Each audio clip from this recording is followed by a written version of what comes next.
একটা লেয়ার, তো আমাদের খালি হিউম্যান চোখে এটা কোনো ইফেক্ট ফেলবে না। বুঝতে পারছেন তো আশা করি আমি যে বুঝাইতে চাচ্ছি যেটা, মানে যেভাবে করা হয় আর কি। না বুঝলে বললেন। এনিওয়ে, তো এটা একটা উদাহরণ। এখানে কি পুরো ডিসপ্লে এটা থাকে, এর মধ্যে আর কি এরকম করে অ্যান্টেনা দিয়ে দেওয়া হয়। হ্যাঁ, এখানে আরো দিয়ে দেওয়া হয় যাতে করে ইনভিজিবল হয়ে যায় আর কি। এখানে জাস্ট অ্যান্টেনাটাই দেখানো হয়েছে। আর এখানে হচ্ছে ফিডিং নেটওয়ার্ক। ফিডিং নেটওয়ার্কটা আমি পিছনে বা যেখানে হোক এক জায়গায় লাগিয়ে দিতে পারবো, যেহেতু আমার এমনিতেও ফিডিং নেটওয়ার্ক আগে থেকেই আছে। তো এটা আর কি। আর এইখানে এসিএফ বন্ডিং বা অ্যাডহেসিভ কন্ডাক্টিভ ফিল্ড দিয়ে এটা কানেক্ট করা হয় আর কি। আচ্ছা, তো দেখতে এমন, এই যে এই ছবিটা দেখলেই বুঝতে পারবেন যে এলইডি কোথায় থাকে। এই যে এলইডি গুলা, এই এলইডি হচ্ছে এইখানের একটা ব্লক নেওয়া হয়েছে, জাস্ট ওই যে রম্বস আকৃতির একটা ব্লক নেওয়া হয়েছে। রম্বস আকৃতির একটা ব্লক।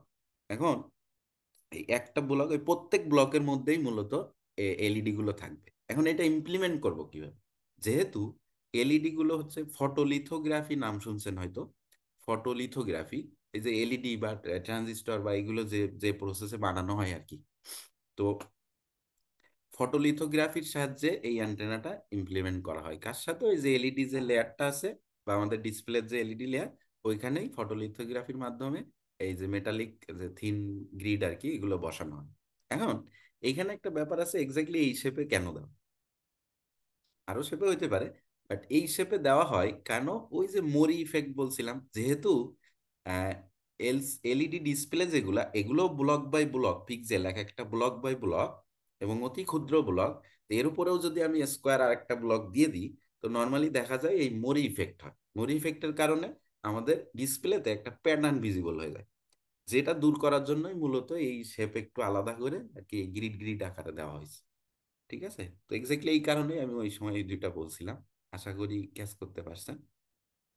তো এটা একটা মানে array antenna, series fed array, যেখানে আর কি এইটা, এটার যেটা যে যারা যারা করছেন এটারা, এই অ্যান্টেনাটা ডিজাইন করছেন, তারা সলিড অ্যান্টেনাও ডিজাইন করছেন এবং এটাও ডিজাইন করছেন। তো আপনি দেখতে পাবেন এই যে এখানে এটা আছে কিন্তু ইনভিজিবল।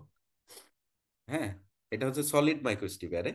আর ঠিক ওইটারই হচ্ছে আহ, উম, কি বলে অ্যান্টেনা ডিসপ্লে অ্যারে, যেটা বাট ইনভিজিবল। আচ্ছা, তো এইখানে একটু ব্যাপার আছে যে সলিড যে যেরকম পারফরমেন্স দেয়, এই গ্রিড মেশ গ্রিড ওয়ালা যে অ্যান্টেনাটা, এটা আসলে অত ভালো দেয় না, একটু একটু ডিগ্রেড হয়। এফিসিয়েন্সি বলেন বা গেইনে বলেন, মোটামুটি একটু ভালোই ডিগ্রেড হয়। তো এটা আর কি, এগুলো ইমপ্রুভ চলতেছে আর কি। তো এটা একটা promising field, 5G antenna technology in স্মার্টফোনের ক্ষেত্রে। তো এই এই হচ্ছে মানে মূলত আমি জাস্ট স্মার্টফোনের বেসিসে বললাম। তো আরেকটা অ্যান্টেনা আছে যেটা হচ্ছে ফ্লেক্সিবল অ্যান্টেনা, অর্থাৎ আমি যে কোনো জায়গায় বাঁকিয়ে চড়িয়ে মানে যেভাবে হোক আমি ইউজ করতে পারি। হ্যাঁ, আর 5G অ্যান্টেনার আরো উদাহরণ আছে, যে ফেসড অ্যারে অ্যান্টেনা, তারপরে ইনসিপ অ্যান্টেনা, বডি ওয়্যারেবল অ্যান্টেনা, তারপর ফ্লেক্সিবল অ্যান্টেনা, ট্রান্সপারেন্ট, এগুলো তো বললাম। আর একটা মেন হচ্ছে ম্যাসিভ মিমো অ্যান্টেনা। তো এইগুলাই আর কি। আরো আছে, আমি জাস্ট এইখানে যতগুলো এই সময় ছিল আমি দিলাম। এই ছিল হচ্ছে 5G অ্যান্টেনার ইয়ে মানে কনসেপ্ট বা কি পরিমাণ প্রোগ্রেস হয়েছে বর্তমানে research field, academic or practically. হ্যাঁ, সেটার একটা আইডিয়া দেওয়ার চেষ্টা করলাম স্মার্টফোনের বেসিসে। এখন আসি 6G অ্যান্টেনা কনসেপ্ট। এটা দ্রুতই শেষ হয়ে যাবে, একটু ধৈর্য ধরে বসেন। 6G অ্যান্টেনা কনসেপ্ট, এই ফিগারটা তো আশা করি মনে আছে, যে integrated space and terrestrial network.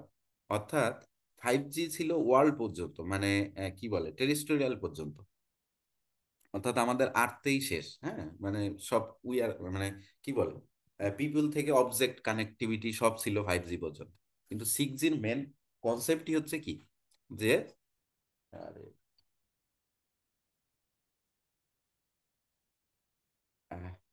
6Gর main কনসেপ্টই হচ্ছে যে আমরা স্পেস, তারপরে হচ্ছে মানে স্পেস, এয়ারবোর্ন এবং গ্রাউন্ড, এই তিনটাকে মানে সবকিছুর সাথে সবকিছু, everything is connected to everything, এরকম একটা কথা বলছিলাম। তো এটাই হচ্ছে মূলত আইএসটিএন নেটওয়ার্ক আর integrated space and terrestrial network. তো এখানে যেহেতু জিওর সাথে মিওর কানেকশন থাকবে, মিওর সাথে লিওর, তারপরে হ্যাভ, হাইয়ের সাথে মিওর কানেকশন থাকবে, মিওর সাথে হ্যাভ হাই অ্যালটিটিউড প্ল্যাটফর্ম বা ইউএভি আনম্যান্ড এরিয়াল ভেহিক্যাল, সবগুলোর সাথে সবারই কানেকশন থাকবে। তো আমি জাস্ট একটা উদাহরণ দেই যে জিও এবং মনে করেন মিও, জিও বলতে জিও স্টেশনারি যেটা আর্থ অরবিট, আর মিও হচ্ছে মিডিল আর্থ অরবিট। তো এই যে দুইটা, এখন জিও স্যাটেলাইটের তো একটা স্পিডে ঘুরে, মিও তো আর সেম স্পিডে ঘোরে না, ও আর এক স্পিডে ঘুরে। তো দুইটার মধ্যে রিলেটিভ স্পিড দেখলে আমরা দেখব কি, একটা সে ভিন্ন স্পিডে, দুইটার মধ্যে রিলেটিভ স্পিডের কিন্তু ডিফারেন্স থাকবে। তো যেহেতু ডিফারেন্স থাকতেছে এবং এটা অনেক হাই স্পিডে ঘুরতেছে ওয়ার্ল্ডের চারপাশে, মানে আমাদের আর্থকে সেন্টার করে এটা চারপাশে খুব হাই স্পিডে ঘুরতেছে, তো তাদের মধ্যে কমিউনিকেশন করতে হলে আমার তো শুধু লাইন অফ সাইট অর্থাৎ স্টিল অ্যান্টেনা, মানে জাস্ট একটা অ্যান্টেনা দিলাম, দুইটাতে দুইটা অ্যান্টেনা আছে, কারণ তারা তো দুইজন দুইজনের দিকে পয়েন্ট আউট করে রাখতে পারবে না, because they are moving in high speed.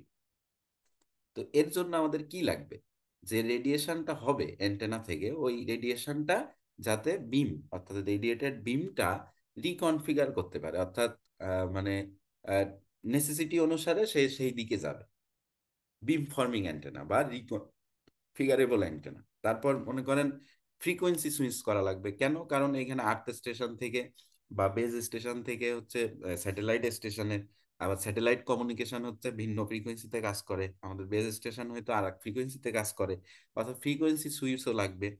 তো এইখানে অর্থাৎ ফ্রিকোয়েন্সি রিকনফিগারিটি অর্থাৎ রিকনফিগারেবল বা স্মার্ট অ্যান্টেনা লাগে। তো এটার কনসেপ্ট হচ্ছে, আর যেহেতু world progressing in terms of wireless communication আর অ্যাডভান্সিং, তো এখানে মেন এটা কি, যে আমরা আরো কম্প্যাক্ট হচ্ছি, আরো মানে ডাইভার্সিভ হচ্ছি। হ্যাঁ, ডাইভার্সিটি আসতেছে, কম্প্যাক্ট হচ্ছে, এবং লং ডিস্টেন্স কমিউনিকেশনে আরো রিলায়েবল ওয়েতে লং ডিস্টেন্স কমিউনিকেশন করার জন্য আমরা এফিসিয়েন্টলি উপায় খুঁজতেছি। তো 6G কমিউনিকেশন তো এগুলো, এবং 6G কমিউনিকেশন তাহলে মেন অ্যান্টেনার যে রিকোয়ারমেন্ট, এটা হইতে হবে অবশ্যই কম্প্যাক্ট, হাই গেইন, যেহেতু লং ডিস্টেন্স কমিউনিকেশন আছে। হ্যাঁ, তারপরে লাইট ওয়েট, যেহেতু স্যাটেলাইটেও থাকবে বা ভিন্ন ভিন্ন, এই যে হ্যাব বা ল্যাব, হ্যাব বলতে হাই অ্যালটিটিউড প্ল্যাটফর্মের যে এয়ার স্পেসের যে ড্রোন বা এইগুলা, তারপরে ল্যাব বলতে লোয়ার অ্যালটিটিউড প্ল্যাটফর্মের যেগুলা ড্রোনগুলা। তো এগুলাতে তো অনেক হালকা অ্যান্টেনা লাগবে, কারণ আমি যদি একটা ড্রোন বানাই যেটা অনেক লাইট কিন্তু অ্যান্টেনার কারণে ভারী হয়ে গেল, এটা তো হবে না। কিন্তু লাইট ওয়েট হতে হবে, আবার লং ডিস্টেন্সও কমিউনিকেশন করতে পারবে। তো এই ক্ষেত্রে আমার রিকোয়ারমেন্ট এইগুলাই, যে লাইট ওয়েট হতে হবে, কস্টও কমতে হবে, তারপর পাওয়ার এজাম্পশন কমতে হবে, তারপর কম্প্যাক্ট হতে হবে, আর ইন্ডিভিজুয়াল স্টিয়ারেবল মাল্টিপল বিম ক্রিয়েট করতে পারে এরকম অ্যান্টেনা হতে হবে। তার মানে রিকনফিগারেবল অ্যান্টেনা হতে হবে, এবং এনার্জি কনজাম্পশন, তো এগুলো হচ্ছে আমার রিকোয়ারমেন্ট, 6G অ্যান্টেনার রিকোয়ারমেন্ট।